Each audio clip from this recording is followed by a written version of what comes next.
ਦੋਸਤੋ ਬਹੁਤ-ਬਹੁਤ ਸਵਾਗਤ।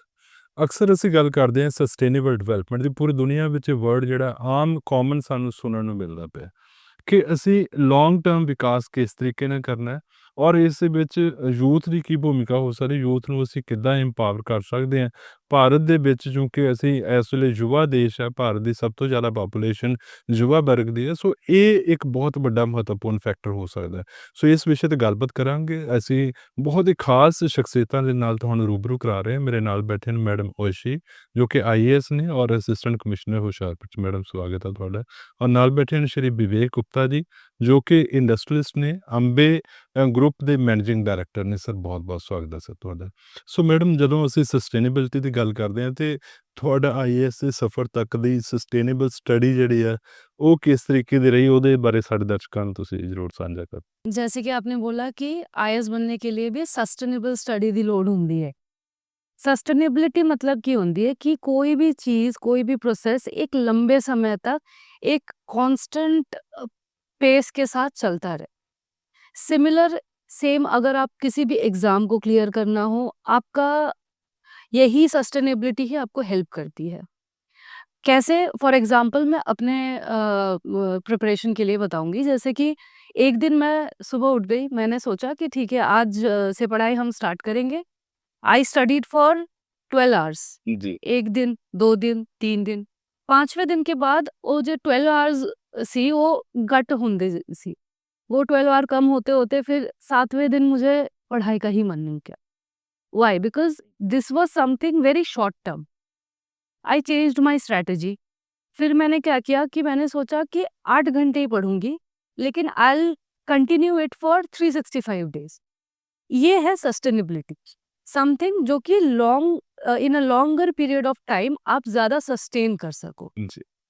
ਸੋ ਬਹੁਤ ਐਡਵਾਂਟੇਜ ਹੈ ਜਦੋਂ ਅਸੀਂ ਪਲੈਨਿੰਗ ਦੇ ਨਾਲ ਔਰ ਜ਼ਿਆਦਾ ਦੇਰ ਤੱਕ ਸਸਟੇਨ ਕਰਨ ਵਾਸਤੇ ਕੁਝ ਚੀਜ਼ ਦੀ ਵਿਉਂਤਬੰਦੀ ਕਰਦੇ ਹਾਂ ਤਾਂ ਉਹਦੇ ਨਾਲ ਹੀ ਦੂਰਗਾਮੀ ਜਿਹੜੇ ਆ ਨਜ਼ਰ ਆਉਂਦੇ। ਸਰ, ਇੰਡਸਟਰੀ ਨੂੰ ਅਕਸਰ ਬਲੇਮ ਕੀਤਾ ਜਾਂਦਾ ਹੈ ਕਿ ਅਸੀਂ ਕਿਉਂਕਿ ਇਨਵਾਇਰਮੈਂਟ ਪੋਲਿਊਟ ਕਰਨ ਵਿੱਚ ਬਹੁਤ ਜ਼ਿਆਦਾ ਕੰਟਰੀਬਿਊਟ ਕਰਦੀ ਇੰਡਸਟਰੀ, ਜਾਂ ਕਈ ਵਾਰੀ ਵਿਕਾਸ ਦੇ ਨਾਂ ਦੇ ਉੱਤੇ ਅਸੀਂ ਇਨਵਾਇਰਮੈਂਟ ਦੇ ਨਾਲ ਖਿਲਵਾੜ ਕਰਦੇ ਹਾਂ। ਕੀ ਇੰਡਸਟਰੀ ਸੱਚਮੁੱਚ ਇਸ ਬਲੇਮ ਦੀ ਕਾਬਿਲ ਹੈ, ਜਾਂ ਅੱਜ-ਕੱਲ੍ਹ ਦੀ ਇੰਡਸਟਰੀ ਜਿਹੜੀ ਹੈ ਉਹ ਹੁਣ ਬਦਲ ਚੁੱਕੀ ਹੈ? आजकल दी इंडस्ट्री बहुत ज़्यादा चेंज आ चुके हैं। कुछ गवर्नमेंट काफ़ी अवेयर है। गवर्नमेंट ने कुछ इंडस्ट्री ਨੂੰ ਸਟਾਰਟਿੰਗ ਤੋਂ ਮਤਲਬ ਕਿ ਇੰਸਟਰਕਸ਼ਨ ਸੀਗੀਆਂ। ਹੁਣ ਉਹਨਾਂ ਨੇ ਹੋਰ ਜ਼ਿਆਦਾ ਮਤਲਬ ਆਪਣੀ ਸਖਤੀ ਦੇ ਨਾਲ ਸਾਰੀ ਇੰਡਸਟਰੀ ਨੂੰ ਪ੍ਰੋਪਰ ਤਰੀਕੇ ਦੇ ਨਾਲ ਪੋਲਿਊਸ਼ਨ ਡਿਪਾਰਟਮੈਂਟ ਨੇ, ਹੋਰ ਡਿਪਾਰਟਮੈਂਟਸ ਜਿਹੜੇ ਹੈ ਉਹ ਪੋਲਿਊਟਡ ਇਨਵਾਇਰਮੈਂਟ ਨੂੰ ਖ਼ਤਮ ਕਰਨ ਲਈ, ਜਿਸ ਤਰ੍ਹਾਂ ਮਤਲਬ ਪਾਣੀ ਲਈ ਔਰ ਹਵਾ ਲਈ ਸਾਰੇ ਇਕਵਿਪਮੈਂਟਸ ਵਗੈਰਾ ਉਹਨਾਂ ਨੇ ਸਾਰੇ ਪ੍ਰੋਪਰ ਤਰੀਕੇ ਦੇ ਨਾਲ ਇੰਡਸਟਰੀ ਦੇ ਵਿੱਚ ਪ੍ਰੋਪਰ ਚੈਕਿੰਗ ਚੱਲ ਰਹੀ ਹੈ ਅਤੇ ਇੰਡਸਟਰੀ ਅਵੇਅਰ ਹੈ। ਇੰਡਸਟਰੀ ਹੁਣ ਪੋਲਿਊਸ਼ਨ ਨਹੀਂ ਕਰ ਰਹੀ। ਉਲਟਾ ਇੰਡਸਟਰੀ ਮਤਲਬ ਹੁਣ ਗ੍ਰੀਨ, ਜਿਸ ਤਰ੍ਹਾਂ ਸਾਡਾ ਫੋਕਲ ਪੁਆਇੰਟ ਹੈ, ਉਹਦੇ 'ਚ ਹਰੇਕ ਬੰਦਾ ਬਹੁਤ ਜ਼ਿਆਦਾ ਵਧੀਆ ਤਰੀਕੇ ਨਾਲ ਪਲਾਂਟਸ ਲਗਾ ਰਿਹਾ, ਗ੍ਰੀਨਰੀ ਦੇ ਰਿਹਾ, ਤਾਂ ਕਿ ਇਨਵਾਇਰਮੈਂਟ ਜਿਹੜਾ ਬਹੁਤ ਵਧੀਆ ਬਣਿਆ ਰਹੇ। ਮੈਂ ਤੁਹਾਡੇ ਕੋਲੋਂ ਜਾਣਨਾ ਚਾਹੁੰਦਾ ਕਿ ਇੰਡਸਟਰੀਲਿਸਟ ਲਈ ਪ੍ਰੀਪੇਅਰਡ ਵੀ ਹੁੰਦਾ ਹੈ, ਜਾਂ ਪ੍ਰੈਸ਼ਰਾਈਜ਼ ਹੁੰਦਾ ਹੈ ਕਿ ਡਿਪਾਰਟਮੈਂਟ ਨੇ ਪ੍ਰੈਸ਼ਰ ਕੀਤਾ ਸਾਡੇ 'ਤੇ ਤਾਂ ਅਸੀਂ ਪਲਾਂਟਸ ਲਗਾਉਣੇ ਆ, ਜਾਂ ਅਸੀਂ ਟਰੀਟਮੈਂਟ ਪਲਾਂਟ ਲਗਾਉਣਾ, ਜਾਂ ਇੰਡਸਟਰੀਲਿਸਟ ਹੁਣ ਖੁਦ ਵਿਲਿੰਗ ਹੈਗਾ ਕਿ ਅਸੀਂ ਨੇਚਰ 'ਚ ਕੰਟਰੀਬਿਊਟ ਕਰਨਾ? ਨਹੀਂ, ਇੰਡਸਟਰੀਲਿਸਟ ਇਸ ਟਾਈਮ ਖੁਦ ਚਾਹੁੰਦਾ ਕਿ ਅਸੀਂ ਇਨਵਾਇਰਮੈਂਟ ਨੂੰ ਬਿਲਕੁਲ ਠੀਕ ਰੱਖੀਏ, ਔਰ ਜਿਹੜਾ ਗ੍ਰੀਨ ਏਰੀਆ ਵੈਸੇ ਵੀ ਦੇਖਣ ਨੂੰ ਵੀ ਬਹੁਤ ਅੱਛਾ ਲੱਗਦਾ ਹੈ, ਲੇਕਿਨ ਕਿਸੇ ਦਾ ਕੋਈ ਇੰਨਾ ਪ੍ਰੈਸ਼ਰ ਨਹੀਂ ਹੈ। ਅੰਦਰੋਂ ਹੀ ਮਤਲਬ ਕਿ ਜਿਹੜੇ ਬੰਦੇ ਦੇ ਹੋਏਗਾ, ਉਹ ਅੰਦਰੋਂ ਹੀ ਭਾਵਨਾ ਜਾਗੇਗੀ ਕਿ ਆਪਾਂ ਇਹਨੂੰ ਬਿਲਕੁਲ ਵਾਤਾਵਰਨ ਨੂੰ ਸਾਫ਼ ਸੁਥਰਾ ਰੱਖਣਾ, ਅਤੇ ਉਸੀ ਪੁਆਇੰਟ ਆਫ ਵਿਊ ਨੂੰ ਲੈ ਕੇ ਇੰਡਸਟਰੀਲਿਸਟ ਹੁਣ ਇਸ ਵੇਲੇ ਬਿਲਕੁਲ ਅੱਛੇ ਤਰੀਕੇ ਨਾਲ ਹੀ ਕੰਮ ਕਰ ਰਿਹਾ। ਮੈਡਮ, ਤੁਹਾਡੇ ਕੋਲੋਂ ਚੂੰਕਿ ਹੁਸ਼ਿਆਰਪੁਰ ਜ਼ਿਲ੍ਹੇ ਦੇ ਵਿੱਚ ਤੁਸੀਂ ਬਤੌਰ ਅਸਿਸਟੈਂਟ ਕਮਿਸ਼ਨਰ ਹੋ, ਹੁਸ਼ਿਆਰਪੁਰ ਇੱਕ ਨੇਚਰ ਦੇ ਬਿਲਕੁਲ ਕਲੋਜ਼ ਜ਼ਿਲ੍ਹਾ ਹੈਗਾ, ਬੜੀ ਖੂਬਸੂਰਤ ਲੋਕੇਸ਼ਨਸ ਆ ਹੁਸ਼ਿਆਰਪੁਰ 'ਚ। ਔਰ ਹੁਸ਼ਿਆਰਪੁਰ ਦੇ ਟੂਰਿਜ਼ਮ ਡਿਪਾਰਟਮੈਂਟ ਹੋਏ, ਚਾਹੇ ਡਿਸਟ੍ਰਿਕਟ ਐਡਮਿਨਿਸਟ੍ਰੇਸ਼ਨ ਹੋਏ, ਉਹਨਾਂ ਦੀ ਵੀ ਕੋਸ਼ਿਸ਼ ਹੈ ਕਿ ਲੋਕਾਂ ਨੂੰ ਅਸੀਂ ਨੈਚੁਰਲ ਪਲੇਸਿਸ ਜਿਹੜੇ ਆ ਐਕਸਪਲੋਰ ਕਰਾ ਸਕੀਏ। ਇਸ ਦੇ ਐਡਵਾਂਟੇਜ ਤੇ ਡਿਸਐਡਵਾਂਟੇਜ ਕਿੱਦਾਂ ਦੇਖਦੇ ਹੋ? ਜੇ ਅਸੀਂ ਐਡਵਾਂਟੇਜਸ ਦਾ ਗੱਲ ਕरें तो ਐਡਵਾਂਟੇਜਸ ਇਹ ਹੈ ਕਿ ਸਾਡਾ ਹੁਸ਼ਿਆਰਪੁਰ ਦੇ ਲੋਕਾਂ ਨੂੰ EMPLOYMENT ਦਾ ਇੱਕ ਵੱਖਰੀ ਸੋਰਸ ਮਿਲ ਜਾਊਗੀ। ਹੁਸ਼ਿਆਰਪੁਰ ਵੈਸੇ ਜੈਸੇ ਜਿਵੇਂ ਕਿ ਤੁਸੀਂ ਦੱਸ ਰਹੇ ਹੋ, ਇੱਕ ਬਹੁਤ ਹੀ ਵਧੀਆ ਜਗ੍ਹਾ ਹੈ। ਇੱਥੇ ਬਹੁਤ ਨੈਚੁਰਲ ਰਿਸੋਰਸਿਸ ਤੇ ਬਹੁਤ ਸਾਰੇ ਐਸੇ ਰਿਜ਼ੋਰਟਸ ਹੈ, ਐਂਡ ਬਹੁਤ what I say, it is unexplored। जी। बट अगेन अनएक्सप्लोर्ड है, शायद इसीलिए सीरीन है। डिसएडवांटेज इसका यही है कि जैसे-जैसे फुटफॉल बढ़ता है, वैसे-वैसे एक जगह की एक्सप्लॉइटेशन बढ़ती है। अभी हमारे पास जैसे जब हम थाना डैम के पास जाएँ, वहाँ पे हमारे पास एक ऑफ रोडिंग का है कुकानेड़। वहाँ पे अभी बहुत कम लोग आते। बट कभी-कभी ऐसा होता है सैटरडे संडे जब ਅਸੀਂ ਜਾਂਦੇ ਉੱਥੇ ਅਸੀਂ ਉੱਥੇ ਰੈਪਰਸ ਤੇ ਕੁਝ ਛੋਟੀ-ਛੋਟੀ ਚੀਜ਼ਾਂ ਉੱਥੇ ਵਿਖਰੀ ਹੁੰਦੀ ਹੈ। ਤੋ ਇਹ ਇੱਕ ਡਿਸਐਡਵਾਂਟੇਜ ਹੈ ਜਿਸ ਨੂੰ ਅਸੀਂ ਇੱਕ ਵਾਰ ਰਿਸਕ ਕੈਲਕੂਲੇਸ਼ਨ ਪ੍ਰੋਪਰ ਕਰਕੇ ਇਸ ਚੀਜ਼ को ਥੋੜਾ ਆਗੇ ਵੀ ਇਹਦੇ ਵਾਸਤੇ ਸੈਂਸਿਟਾਈਜ਼ੇਸ਼ਨ ਕਰਨ ਦੀ ਵੀ ਲੋਕਾਂ ਨੂੰ ਜ਼ਰੂਰਤ ਹੈ ਜਾਂ ਕੋਈ ਸਟ੍ਰਿਕਟ ਲਾਜ਼ ਦੇ ਨਾਲ ਹੀ ਇਹ ਚੀਜ਼ਾਂ, ਕਿਉਂਕਿ ਅਕਸਰ ਅਸੀਂ ਦੇਖਦੇ ਹਾਂ ਕਿ ਸੈਟਰਡੇ ਸੰਡੇ ਜਿਸ ਤਰ੍ਹਾਂ ਤੁਸੀਂ ਜ਼ਿਕਰ ਕੀਤਾ ਹੈ, ਲੋਕ ਉੱਥੇ ਫਨ ਕਰਦੇ ਆ ਲੇਕਿਨ ਉਸ ਤੋਂ ਬਾਅਦ ਆਪਣਾ ਜਿਹੜਾ ਉਹ ਉਹਨੂੰ ਕੈਰੀ ਨਹੀਂ ਕਰਦੇ ਜੋ ਗਾਰਬੇਜ ਹੈਗਾ। ਸੋ ਇਹਦੇ ਵਾਸਤੇ ਕੀ ਐਫਰਟ ਹੋ ਸਕਦੇ ਹਨ ਤੁਸੀਂ? ਐਕਚੁਅਲੀ ਮਿਕਸ ਆਫ ਬੋਥ ਜੀ। ਸੈਂਸਿਟਾਈਜ਼ੇਸ਼ਨ ਦੀ ਵੀ ਬਹੁਤ ਜ਼ਰੂਰਤ ਹੈ ਤੇ ਲਾਜ਼ ਦੀ ਵੀ ਜ਼ਰੂਰਤ ਹੈ। ਜੀ। ਜੇ ਅਸੀਂ कोई ऐसा फाइन या ऐसा कुछ नहीं लेके आएंगे तो उसका डेटरेंस खत्म हो जाता है। जैसे चाणक्य नीति में कहा जाता है कि डरना भी ज़रूरी होता है। तो सिर्फ सेंसिटाइजेशन से कभी-कभी काम नहीं होता है। फाइन्स वगैरह मुझे लगता है कि दीज़ आर नीडेड टू मतलब इस चीज़ को और स्ट्रॉन्ग कर सकता है कि एक जगह को आप यूज़ भी करें एंड प्लस उसकी सेरेनिटी को भी मेंटेन करें। फॉर एग्जांपल मैं बताती हूँ, अगर आप ये होशियारपुर तो खैर अभी काफ़ी छोटी जगह है। जी। मेरा ट्रेनिंग सेंटर मसूरी में था। Saturday Sunday you could not even walk, वहाँ पे इतनी भीड़ होती थी। वहाँ पे सेंसिटाइजेशन प्रोग्राम्स बहुत होते थे, लेकिन फिर भी वी कुड सी रास्ते में कोई भी गाड़ी अगर पास कर रही है, they used to throw bottles outside. वो इसलिए होता है क्योंकि हमारे पास उस चीज़ को रोकने के लिए कोई डेटरेंस नहीं है। सिमिलरली अगर हम चंडीगढ़ में जाएँ, वहाँ पे आपको ये उतना कॉमन नहीं दिखेगा क्योंकि वहाँ पे एक डेटरेंस फैक्टर है। एंड इवन जैसे कि चंडीगढ़ का ट्रैफिक मॉडल मैंने देखा है, जो फेसलेस है। मतलब you can not negotiate with a person standing in front of you जो आपका फाइन काट रहा है। I think this type of thing makes it more what I से, मेक्स इट मोर स्ट्रॉन्ग। आपका ये पूरे द योर ਲਾਅ ਐਨਫੋਰਸਮੈਂਟ हुँ, ਜਿਹੜਾ ਹੈਗਾ ਇਸ ਨੂੰ पूरा ਅਗਰ ਪ੍ਰੋਪਰ ਜੀ। प्रॉपर हो जाए। ਹੈ। ਸਰ ਤੁਹਾਡੇ ਕੋਲੋਂ ਮੈਂ ਚੂੰਕਿ ਇਸ ਵੇਲੇ ਸਕਿੱਲ ਡਿਵੈਲਪਮੈਂਟ ਦੀ ਬਹੁਤ ਗੱਲ ਹੁੰਦੀ ਹੈ, ਯੂਥ ਇੰਪਾਵਰ ਕਰਨਾ ਤੇ ਇਹਦੇ ਵਾਸਤੇ ਪ੍ਰਾਈਮ ਮਿਨਿਸਟਰ ਨਰਿੰਦਰ ਮੋਦੀ ਜੀ ਨੇ ਵੀ ਸਕਿੱਲ ਡਿਵੈਲਪਮੈਂਟ ਤੇ ਬਹੁਤ ਜ਼ੋਰ ਦਿੱਤਾ ਹੈ। ਕੀ ਤੁਹਾਨੂੰ ਇੰਡਸਟਰੀ ਨੂੰ ਇਹੋ ਜਿਹੇ ਸਕਿੱਲਡ ਵਰਕਰ ਮਿਲ ਪਾਉਂਦੇ ਜਿੱਦਾਂ ਦੀ ਤੁਹਾਨੂੰ ਲੋੜ ਹੈ, ਜਾਂ ਤੁਸੀਂ ਐਜੂਕੇਸ਼ਨ ਇੰਸਟੀਟਿਊਸ਼ਨਸ ਦੇ ਨਾਲ ਕੋਈ ਟਾਈ ਅਪ ਤੁਹਾਡਾ ਜਿਸ ਦੇ ਵਿੱਚ ਜਿੱਦਾਂ ਦੀ ਤੁਹਾਡੀ ਰਿਕੁਆਇਰਮੈਂਟ ਉਸ ਤਰੀਕੇ ਨਾਲ ਉਹ ਬੱਚੇ ਟ੍ਰੇਨਡ ਕਰਕੇ ਦੇਣ, ਕਿੱਦਾਂ ਦਾ ਬ੍ਰਿਜ ਜਿਹੜਾ ਤੁਸੀਂ ਉਹ ਬਿਲਡ ਕਰਦੇ ਹੋ? ਇਸ ਤਰ੍ਹਾਂ ਸਾਨੂੰ ਸਕਿਲਡ ਲੇਬਰ ਦੀ ਜਾਂ ਸਕਿਲਡ ਪਰਸਨਸ ਦੀ ਜ਼ਰੂਰਤ ਪੈਂਦੀ ਹੈ। ਉਹਦੇ 'ਚ ਕੀ ਹੈ ਕਿ ਕੁਛ ਤਾਂ ਸਾਨੂੰ ਇੰਸਟੀਟਿਊਟ ਜਿਸ ਤਰ੍ਹਾਂ ਸਾਡੇ ITI ਹੈ, ਇੰਡਸਟਰੀ ਡਿਪਾਰਟਮੈਂਟ ਦੇ ਬਿਲਕੁਲ ਆਪੋਜ਼ਿਟ ਹੈ, ਉਹ ਤੋਂ ਟ੍ਰੇਨਡ ਹੋ ਕੇ ਬੱਚੇ ਕੁਛ ਅਸੀਂ ਹਾਇਰ ਕਰਦੇ ਉਹਨਾਂ ਨੂੰ। ਅਤੇ ਕੁਛ ਬੱਚੇ ਮਤਲਬ ਐਕਸਪੈਕਟ ਕਰਦੇ ਆ ਕਿ ਸਾਨੂੰ ਮਤਲਬ ਕਿ ਜਿਹੜੀ ਜੋਬ ਹੈ ਉਹ ਨਿਕਲਦੇ ਸਾਰੇ ਹੀ ਬਹੁਤ ਹਾਇਰ ਲੈਵਲ ਦੀ ਮਿਲ ਜਾਏ, ਅਤੇ ਉਹ ਬੱਚੇ ਅਸੀਂ ਨਹੀਂ ਕੈਚ ਕਰ ਪਾਉਂਦੇ। ਅਤੇ ਉਹਦੇ 'ਚ ਕੀ ਹੈ ਕਿ ਅਸੀਂ ਕੁਛ ਉਹਨਾਂ ਦੇ ਨਾਲ ਜਿਹੜੇ ਬੱਚੇ ਆਪਾਂ ਉੱਥੋਂ ਹਾਇਰ ਕਰਦੇ ਹਾਂ, ਉਹਨਾਂ ਦੇ ਨਾਲ ਕੁਛ ਆਪਾਂ ਅਨਸਕਿਲਡ ਬੰਦੇ ਉਹਨਾਂ ਨਾਲ ਅਟੈਚ ਕਰਕੇ ਉਹਨਾਂ ਨੂੰ ਵੀ ਉਸ ਲੈਵਲ ਦੀ ਸਕਿਲਿੰਗ ਦੇਣ ਦੀ ਕੋਸ਼ਿਸ਼ ਕਰੀਦੀ ਹੈ ਕਿ ਮਤਲਬ ਕਿ ਸਾਡਾ ਕੰਮ ਵੀ ਚੱਲਿਆ ਜਾਵੇ ਅਤੇ ਇੰਪਲੋਇਮੈਂਟ ਵੀ ਜਨਰੇਟ ਹੋਵੇ ਈਜ਼ੀ। ਬਟ ਹਰੇਕ ਬੰਦਾ, ਮੈਂ ਤਾਂ ਇਹ ਚਾਹਾਂਗਾ ਕਿ ਹਰੇਕ ਬੰਦਾ ਜਿਹੜਾ ਬੱਚਾ ਪੜ੍ਹ ਗਿਆ ਉਹਨੂੰ ਥੋੜ੍ਹਾ ਜਿਹਾ ਆਪਣਾ ਸਮਾਲ ਸਕੇਲ ਇੰਡਸਟਰੀ ਟਾਈਪ ਕੰਮ ਵੀ ਕਰਨਾ ਚਾਹੀਦਾ, ਜਿਹਦੇ ਨਾਲ ਕਿ ਇੰਪਲੋਇਮੈਂਟ, ਨੋ ਡਾਊਟ ਕਿ ਗੌਰਮੈਂਟ ਬਹੁਤ ਐਫਰਟਸ ਕਰ ਰਹੇ ਆ ਕਿ ਆਪਣਾ ਇੰਪਲੋਇਮੈਂਟ ਜਨਰੇਟ ਕੀਤੀ ਜਾਵੇ। ਬਟ ਹਰੇਕ ਬੰਦਾ, ਇੰਨੀ ਵੱਡੀ ਇੰਡੀਆ ਸਾਡੀ ਕੰਟਰੀ ਹੈ, ਬਹੁਤ ਪਾਪੂਲੇਸ਼ਨ ਹੈ, ਸਾਰਿਆਂ ਨੂੰ ਇੰਨੀ ਜਨਰੇਸ਼ਨ ਨੂੰ ਅਸੀਂ ਇੰਪਲੋਇਮੈਂਟ ਦੇ ਵੀ ਨਹੀਂ ਸਕਦੇ। ਅਤੇ ਕੁਛ ਦਿਮਾਗ ਦੇ ਵਿੱਚ ਨਵੇਂ ਯੂਥ ਦੇ ਇਹ ਵੀ ਹੋਣਾ ਚਾਹੀਦਾ ਕਿ ਆਪਾਂ ਸਮਾਲ ਸਕੇਲ ਇੰਡਸਟਰੀ ਨੂੰ ਵੱਲ ਧਿਆਨ ਜਾਵੇ। ਕੁਛ ਛੋਟੇ ਪ੍ਰੋਡਕਟ ਮਤਲਬ ਇੰਡਸਟਰੀ ਡਿਪਾਰਟਮੈਂਟ ਤੋਂ ਗਾਈਡੈਂਸ ਦੇ ਲੈ ਕੇ ਅਤੇ ਉਹਨੂੰ ਆਪਣਾ ਡਿਵੈਲਪ ਕਰਕੇ ਆਪਣਾ ਬਿਜ਼ਨਸ ਖੁਦ ਦਾ ਕੀਤਾ ਜਾਵੇ, ਤਾਂ ਕਿ ਆਪਣਾ ਗੌਰਮੈਂਟ 'ਤੇ ਵੀ ਬਹੁਤ ਜ਼ਿਆਦਾ ਪ੍ਰੈਸ਼ਰ ਨਾ ਬਣੇ ਅਤੇ ਸੈਲਫ ਇੰਪਲੋਈ ਹੋ ਕੇ ਉਹ ਕੰਮ। ਨੌਕਰੀ ਲੈਣ ਵਾਲੇ ਨਹੀਂ, ਅਸੀਂ ਦੇਣ ਵਾਲੇ ਜਿਹੜੇ ਆ ਉਹ ਯੂਥ ਜਿਹੜਾ ਬਣ ਸਕੇ। ਮੈਡਮ ਚੂੰਕਿ ਅਸੀਂ ਜਦੋਂ ਵਿਕਾਸ ਦੇ ਮਾਡਲ ਦੀ ਗੱਲ ਕਰਦੇ, ਪੰਜਾਬ ਐਗਰੀਕਲਚਰ ਸਟੇਟ ਹੈਗੀ ਹੈ, ਸੋ ਇੱਥੇ ਅਸੀਂ ਦੇਖਦੇ ਹਾਂ ਕਿ ਜਦੋਂ ਖੇਤੀਬਾੜੀ ਪ੍ਰੋਡਕਟ ਤਿਆਰ ਕਰਨਾ ਅਤੇ ਉਹਦੇ ਵਿੱਚ ਬਹੁਤ ਜ਼ਿਆਦਾ ਖਾਦਾਂ ਦਾ ਇਸਤੇਮਾਲ ਹੋਣਾ, ਸਸਟੇਨੇਬਲ ਜਦੋਂ ਅਸੀਂ ਇਹਦੀ ਗੱਲ ਕਰਦੇ ਕਿ ਔਰਗੈਨਿਕ ਫਾਰਮਿੰਗ ਵਾਇਬਲ ਹੋ ਸਕਦੇ ਹੈ? ਐਡਮਿਨਿਸਟ੍ਰੇਟਿਵ ਆਫਿਸਰ ਜਿਹੜਾ ਹੈਗਾ ਉਹਦਾ ਇਹਦੇ ਵਿੱਚ ਕਿੰਨਾ ਕੁ ਕੰਟਰੀਬਿਊਟ, ਮਤਲਬ ਕਿ ਉਹ ਅਗਰ ਇਸ ਚੀਜ਼ਾਂ ਨੂੰ ਸਾਰੀਆਂ ਨੂੰ ਸਮਝਦਾ ਹੈ ਤਾਂ ਕਿੰਨਾ ਕੁ ਮੋਟੀਵੇਟ ਕਰ ਸਕਦਾ? ਆਰਗੈਨਿਕ ਫਾਰਮਿੰਗ ਦਾ ਸਭ ਤੋਂ ਬੜਾ ਬੋਟਲਨੈਕ ਹੋ ਜਾਂਦਾ ਹੈ ਉਹਨਾਂ ਦੀ ਇਨੀਸ਼ੀਅਲ ਕਾਸਟ, ਜੀ। ਕਿਉਂਕਿ ਆਰਗੈਨਿਕ ਫਾਰਮਿੰਗ ਦੀ ਇਨੀਸ਼ੀਅਲ ਕਾਸਟ ਵੱਧ ਹੁੰਦੀ ਹੈ। ਅਸੀਂ ਇੱਕ ਵਾਰ ਗਏ ਸੀ ਗੁਜਰਾਤ, ਉੱਥੋਂ ਅਸੀਂ ਇੱਕ ਫਾਰਮਰ से मिलिया सी। उन्होंने अपना फार्मिंग पहले वो ऑर्गेनिक नहीं करते थे, ही शिफ्टेड, लेकिन वो जो एक टाइमिंग है जिसमें उनको प्रॉफिट आना शुरू हुआ, it is a long 4 to 5 years। तो दो it is very good, but ये हो जाता है कि आप फार्मर्स को, जैसे हमारे पंजाब में दोनों फार्मर्स ही हैं जो कि बहुत ही ज्यादा अमीर है, वैसे भी हैं, और मिडिल स्केल वाले फार्मर्स भी हैं। तो आई थिंक जो मिडिल स्केल वाले फार्मर्स है उन्हें अगर government initial seed funding they they for organic farming, I think वो सस्टेनेबिलिटी पे भी हेल्प करेगी।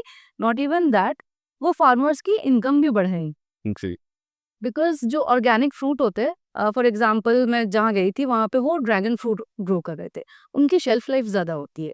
तो आप अगर ऐसे पेरिशेबल आइटम्स जो हमारे पंजाब में, मतलब होशियारपुर को अगर मैं लूँ, it is a very fertile place. यहाँ पे हॉर्टिकल्चर के बहुत एवेन्यूज़ हैं, और यहाँ पे ऑर्गेनिक फार्मिंग अगर हो, उस पेरिशेबल आइटम्स को हम काफ़ी दूर पहुँचा सकते हैं, क्योंकि उसकी शेल्फ लाइफ ज़्यादा हो। ਜੀ। ਜਿਹੜੇ ਇਹ ਫੈਸਟ ਲੱਗਦੇ ਆ ਜਦੋਂ ਅਸੀਂ ਸਾਰਸ ਫੈਸਟ ਹੈ, ਇਹ ਕਿੰਨੀ ਕੁ ਵੱਡੀ ਮਾਰਕੀਟ ਪ੍ਰੋਵਾਈਡ ਕਰ ਪਾਉਂਦਾ ਜਿਹੜੀ ਸਾਡੀ ਹੈਂਡੀਕ੍ਰਾਫਟ ਹੈ, ਜਾਂ ਇਹੋ ਜਿਹੜੇ ਪ੍ਰੋਡਕਟਸ ਹੈਗੇ ਜਿਹੜੇ ਅਸੀਂ ਜੈਮਸ ਹੋ ਗਏ, ਫਰੂਟਸ ਹੋ ਗਏ, ਜਿਹੜੇ ਸਾਡੀ ਇਸ ਬੈਲਟ ਦੇ ਵਿੱਚ ਪ੍ਰੋਡਿਊਸ ਕਰਦਾ ਕਿਸਾਨ, ਤੁਸੀਂ ਕਿਸ ਤਰੀਕੇ ਨਾਲ ਸੋਚਦੇ ਕਿੱਡਾ ਪਲੇਟਫਾਰਮ ਜਿਹੜਾ ਮਿਲ ਪਾਉਂਦਾ?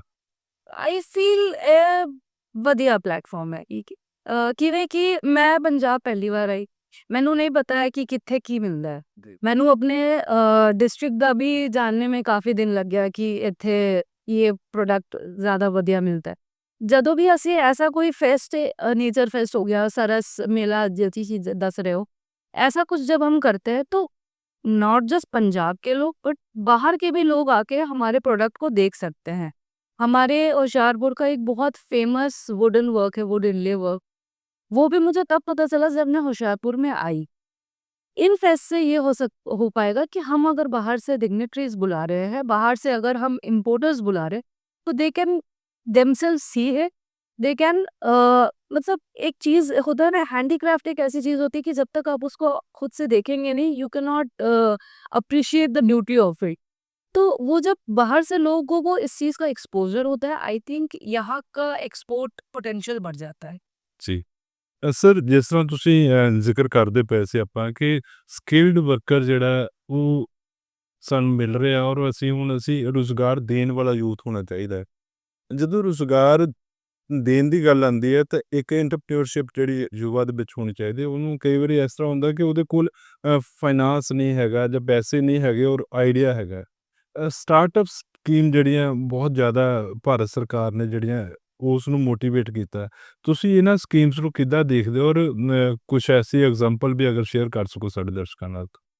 ਇਸ ਤਰ੍ਹਾਂ ਜੀ, ਮਤਲਬ ਪੰਜਾਬ ਗਵਰਨਮੈਂਟ ਨੇ ਵੀ ਔਰ ਸੈਂਟਰਲ ਗਵਰਨਮੈਂਟ ਨੇ ਤਾਂ ਬਹੁਤ ਜ਼ਿਆਦਾ ਸਕੀਮਸ ਲਾਂਚ ਕੀਤੀਆਂ ਹੋਈਆਂ, ਜੀ। ਅਤੇ ਉਹਦੀ ਜ਼ਿਆਦਾ ਅਵੇਅਰਨੈਸ ਲਈ ਅਤੇ ਇੰਡਸਟਰੀ ਡਿਪਾਰਟਮੈਂਟ ਨੂੰ ਕੰਟੈਕਟ ਕੀਤਾ ਜਾ ਸਕਦਾ, ਔਰ ਜਿਹਦੇ ਕੋਲ ਕਿਸੇ ਯੂਥ ਦੇ ਕੋਲ ਆਈਡੀਆਜ਼ ਹੈ, ਉਹ ਆਪਣੇ ਆਈਡੀਆਜ਼ ਦੀ ਇੱਕ ਬਣਾ ਕੇ ਸਿਸਟਮ, ਅਤੇ ਉਹਨੂੰ ਉੱਥੇ ਇੰਡਸਟਰੀ ਡਿਪਾਰਟਮੈਂਟ ਨੂੰ ਆਪਣਾ ਸ਼ੇਅਰ ਕਰੇ ਆਈਡੀਆ, ਅਤੇ ਉਹਦੇ ਅਗੇਂਸਟ ਗਵਰਨਮੈਂਟ ਨੇ ਬਹੁਤ ਪਾਲਿਸੀਜ਼ ਬਣਾਈਆਂ ਹੋਈਆਂ ਕਿ ਉਹਦੇ ਅਗੇਂਸਟ ਕੋਈ ਫੰਡ ਦੀ ਕੋਈ ਦਿੱਕਤ ਹੈ, ਜਾਂ ਆਪਣਾ ਪ੍ਰੋਜੈਕਟ ਰਿਪੋਰਟ ਬਣਾ ਕੇ ਲੈ ਕੇ ਜਾਵੇ ਕਿ ਇਹ ਸਾਡਾ ਪ੍ਰੋਜੈਕਟ ਹੈ, ਇਹ ਪ੍ਰੋਜੈਕਟ ਸਾਨੂੰ ਇਸ ਚੀਜ਼ ਲਈ ਆਪਣੀ ਸਟੇਟ ਨੂੰ ਇਹਦਾ ਇਹ ਬੈਨੀਫਿਟ ਹੈ, ਜਾਂ ਇਹਦੇ ਵਿੱਚ ਅਰਨਿੰਗ ਇਸ ਟਾਈਪ ਦੀ ਹੈ, ਆਪਣੀ ਪੂਰੀ ਪ੍ਰੋਜੈਕਟ ਰਿਪੋਰਟ ਬਣਾ ਕੇ ਲੈ ਕੇ ਜਾਵੇ। ਉਹਦੇ ਅਗੇਂਸਟ ਲੋਨ ਪ੍ਰੋਵਾਈਡ ਕਰਦੀ ਹੈ ਗਵਰਨਮੈਂਟ, ਔਰ ਸੈਂਟਰਲ ਗਵਰਨਮੈਂਟ ਨੇ ਬਹੁਤ ਜ਼ਿਆਦਾ ਇਸ ਚੀਜ਼ ਨੂੰ ਵਧਾਉਣ ਵਾਸਤੇ ਸਕੀਮਸ ਦਿੱਤੀਆਂ ਹੋਈਆਂ। ਉਹਦੀ ਪੂਰੀ ਜਾਣਕਾਰੀ ਸਾਰੀ ਅਵੇਅਰ ਹੋਣ ਦੀ ਲੋੜ ਹੈ। ਅਵੇਅਰ ਹੋਣ ਦੀ ਲੋੜ ਹੈ। ਇੰਡਸਟਰੀ ਡਿਪਾਰਟਮੈਂਟ ਦੇ ਕੋਲ ਸਾਰੀ ਜਾਣਕਾਰੀ ਹੈ, ਉਹਨੂੰ ਬਸ ਯੂਥ ਨੂੰ ਉਹ ਤੋਂ ਕੈਪਚਰ ਕਰਨ ਦੀ ਜ਼ਰੂਰਤ ਹੈ ਕਿ ਉੱਥੋਂ ਜਾ ਕੇ ਲਵੇ ਔਰ